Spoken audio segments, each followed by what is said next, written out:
అందరికీ నమస్కారం. ఇవాళ ఆనందం ఏంటో తెలుసా? నేను సాక్షాత్తు the legend, the one and only Suryakantham garu కట్టిన ఇల్లు ఏదైతే ఉందో, అంటే ఆవిడున్న ఇంటి ముందు ఉన్నాను. సో ఇదే సూర్యకాంత రెసిడెన్సీ అని పైన, అంటే ఇక్కడ ఫ్లాట్స్ కట్టారు ఇప్పుడు. కానీ ఇదే స్థలంలో సూర్యకాంతం గారి ప్రేమ, ఆప్యాయత, గయ్యాళితనం, ఇంకా అనురాగం అన్నీ కూడా ఈ నెలంతా చూసిందనమాట.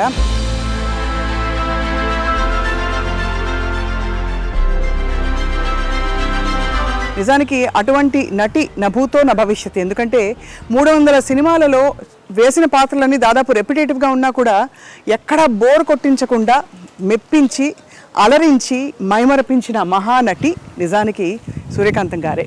సో వారి కుమారులతో మాట్లాడకపోతున్నాం మనం ఇవాళ. అనంత పద్మనాభమూర్తి గారు హోమియోపతి వైద్యులు.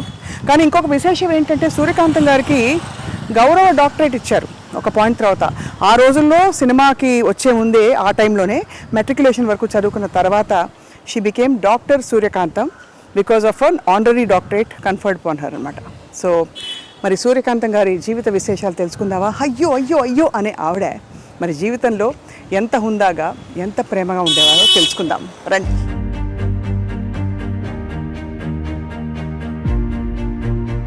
సో అదనమాట, సూర్యకాంతం గారి ఇంట్లోకి అడుగు పెడుతూ, ఇదిగో ఇది బిల్డింగ్గా ఇల్లుగా ఉన్నప్పుడు ఇది అనమాట నేమ్ ప్లేట్, సూర్యకాంతం అని. డాక్టర్ అనంత పద్మనాభమూర్తి గారు వారి కుమారులు హోమియో వైద్యులు, బాగా పరిచయం అన్నమాట, సుపరిచితులు. సో వారి ఇంట్లోకి అడుగు పెడుతున్నాం. రండి రండి రండి. నమస్కారం సార్. డాక్టర్ గారు, డాక్టర్ గారు ఇప్పుడు ప్రిస్క్రిప్షన్ రాయబోతున్నారా, అమ్మగారి విశేషాలు చెప్పబోతున్నారా తెలుసుకుందాం. అక్కడ రాగానే ఒక విధమైన కళ, ఫైర్ బ్రాండ్ కనిపించింది ఇంట్లో.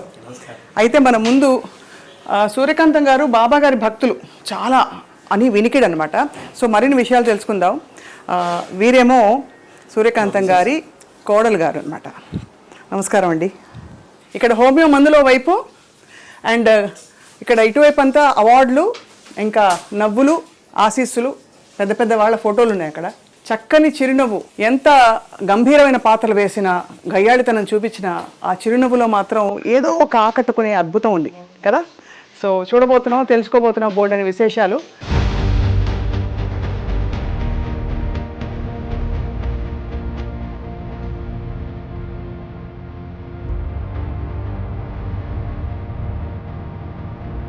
అందరికీ మరోసారి సాదర నమస్కారాలు. అక్కడి నుంచి సంబరాలు మొదలైపోయాయి వీధి నుండి. మనం the one and only doctor Suryakantham గారి ఇంట్లోకి ప్రవేశించాం. వారి అబ్బాయి ఎవరంటే డాక్టర్ అనంత పద్మనాభమూర్తి గారు, హోమియోపతి వైద్యులు. సూర్యకాంతం గారి గురించి అసలు చెప్పక్కర్లేదు. ఎన్ని చెప్పినా, ఎంత చెప్పినా మాటలు చాలవు. కానీ ఒక్కసారి ప్రయత్నిద్దాం. గయ్యాళితనం ఎంత గయ్యాళిగా ఉంటుందో నిరూపించడం ఆవిడకే సాధ్యమైంది. కోడల్ని రాచి రంపాన పెట్టాలన్నా, కొడుకుని చెప్పు చేతుల్లో ఉంచుకోవాలన్నా, అల్లుండి ఇంకా కూతుర్ని అందరినీ కూడా ఒక్కసారిగా ఒక్క గొంతుతో గర్జించి అదుపులో పెట్టుకోవాలన్నా వారికి మాత్రమే చెల్లింది. అలాగే 300 పాత్రల్లో నటించి, ఆ 300 పాత్రలు దాదాపు దగ్గరగా ఉన్నా కూడా ఎక్కడ బోర్ కొట్టించకుండా నటించడం వారికే సాధ్యమైంది. And last but not the least, వారి పేరు ఆ తర్వాత ఎవరికి పెట్టకపోవడం కూడా వారికే సాధ్యమైంది. సో ఆంధ్రుల అభిమాన నటి సూర్యకాంతం గారి జీవిత విశేషాలు తెలుసుకుందామా వారి కుమార్ నుండి. నమస్కారం అండి. సార్, మీరు వృత్తిపరంగా హోమియోపతి వైద్యులు. సో ఏమనాలో అర్థం కావట్లేదు. మీరేమో పూర్తిగా మెడిసిన్, ఇక్కడేమో సినిమా ఇండస్ట్రీ. కానీ మీ మొహంలో మాత్రం సినిమా కళ కనిపిస్తుంది. అంటే మీకు ఎక్కడో అభిరుచులు అవన్నీ ఉన్నాయని అర్థంతో పాటు తిరిగామండి బాగాను సినిమా షూటింగ్లకి, వాటికి. అందువల్ల అందరితో పరిచయాలు ఉన్నాయి. అందుకనే మన మెడ్రాస్లో అంత ధైర్యంగా నేను చేయగలిగాను. పెద్ద పెద్ద వాళ్ళని పిలిచి అమ్మ పేరు మీద వచ్చారంటే మీరు ఆలోచించండి. ఆవిడకు ఉండే పేరు, ఆవిడ వల్ల తిరిగిన. ఇప్పుడు రాజశ్రీ గారు వచ్చారు సినిమా ఫీల్డ్లో, తర్వాత జయచిత్ర గారు వచ్చారు, తర్వాత వచ్చి విశ్వనాథ రెడ్డి గారు వచ్చారు, నాగిరెడ్డి గారు అబ్బాయి ఆయన వచ్చాడు, ఆదిశేషయ్య గారు వచ్చారు. అట్లా చాలామందిని పిలిస్తే వెంటనే ఒప్పుకుని వచ్చారు. దానికి నిజంగా అమ్మాయి 90% అమ్మాయి. కానీ నిజంగా తెర మీద గయ్యాళి, కానీ ఆ గయ్యాళిని మనం ఏమీ అనలేము. అంత ప్రేమించబడే తత్వం వాళ్ళు అలా ఉట్టిపడేది. ఒకటమ్మా, మా అమ్మ గురించి సినిమా స్టార్టింగ్లో ప్రేక్షకులుగా మీరందరూ తిట్టేవారు, కానీ సినిమా ఎండింగ్లో మీరందరూ మెచ్చుకునేవారు. ఆ సినిమాకి అక్కడే -+ జరిగిపోతుంది. పైగా మీరు గయ్యాళి అని చాలాసార్లు అన్నారు. అది నాకు నచ్చదు. మా అమ్మ గయ్యాళి కాదు. అవునా? మీ లెక్కలో గయ్యాళి, అవునా? మా లెక్కలో అనురాగ దేవత. అనురాగ మమ్మల్ని చక్కగా చూసుకుంది. నా భార్యను సొంత కూతురులా చూసుకునేది. ఇంట్లో తనే వండేది. మాకు వంట మనిషి ఉంది, ఏదైనా వంట మనిషి చేయాలి. పైపే మెరుగులే, తను చేసినా పైపే మెరుగులే. లాస్ట్లో గరిటి పట్టడమే తప్పేటి చేయలేదు. మా అమ్మ కూర్చొని చేసేది. ఆవిడకి హాబీ అది. చేపల పెంపకము, కుక్కల పెంపకము, వంట ఖాళీ ఉందంటే వంట చేసేది. పైగా వంట చేసి ఇతరులకు పెట్టాలనే ఉంది. ఆ ఇది ఉంది చూసారా, నాకు తెలిసి ఎవరికి లేదు.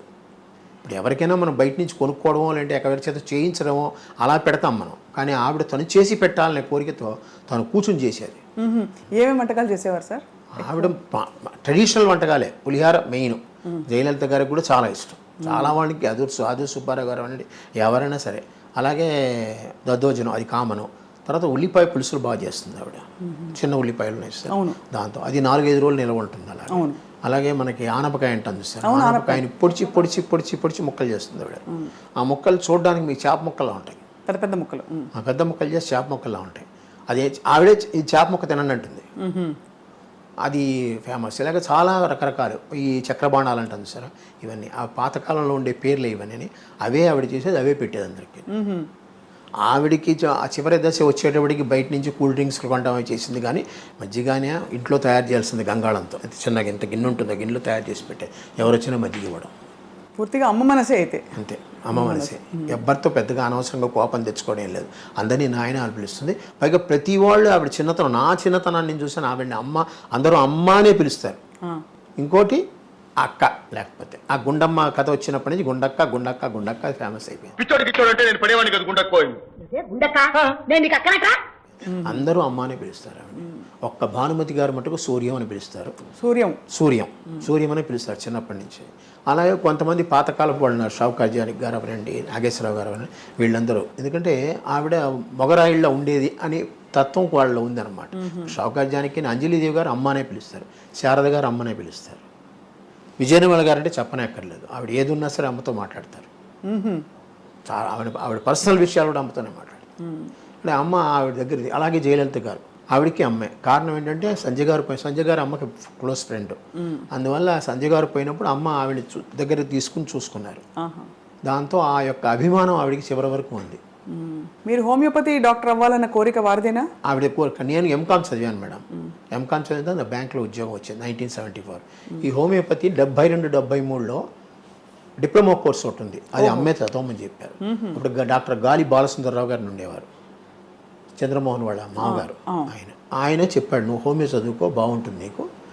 మీ ఇంట్లో వాళ్ళకి కూడా హోమియో చాలా ఇష్టం. ఏదో నా పేరు కోసం నా దగ్గరికి వస్తారే కానీ మీకు అది బాగా పనిచేసింది, నువ్వు హోమియో డాక్టర్ అవ్వు, డిప్లొమా ఉందని ఆయనే చెప్పారు. కుప్పికారని ఒక ఆయన ఉంటే ఆయన దగ్గరికి పంపించారు. ఆయన ద్వారా నేను నేర్చుకున్నాను. 2 సంవత్సరాలు డిప్లొమా చేశాను.